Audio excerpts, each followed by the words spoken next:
let's solve an initial value problem. So we're given that ds dt is equal to 12t times the quantity 3t squared minus 1 cubed. We're told s of 1 is equal to 3. Solving an initial value problem, our job is to find a function for s. And so what I really need is an antiderivative for 12t times 3t squared minus 1 cubed. All right, so I need to find an antiderivative. I'm going to use this definite integral to do it. In fact, I think I'll use a substitution along the way.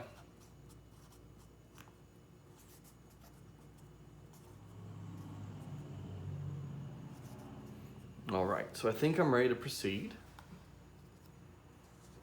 I have a 12t hanging out here just for a minute. This becomes u cubed, and let's see, I have dt is equal to du over 6t. All right.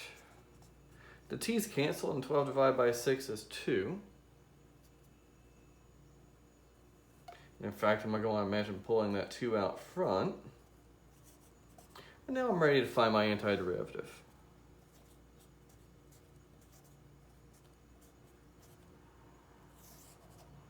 So 1/2 u to the 4th plus c, and now I need to remember that u was actually 3t squared minus 1.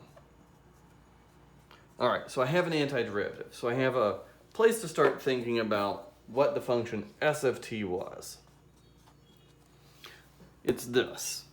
Now my job is to figure out what that arbitrary constant actually is, and that's where I get to use my initial condition. We were told that s of 1 is equal to 3. So when I plug a 1 in for t,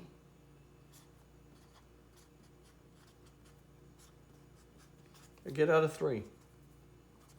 Well, this isn't particularly hard to evaluate, so let's just go on and do it. I get a 3 minus 1 is 2. I'll raise that to the 4th in a second. All right, so 2 to the 4th is 16 divided by 2 is 8. And it looks like c has to be minus 5. So now I've found my function.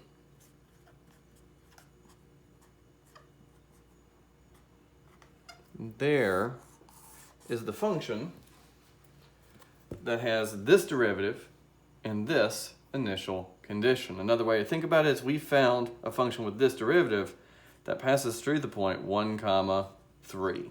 T is 1 and s is 3. And there's the solution to our initial value problem.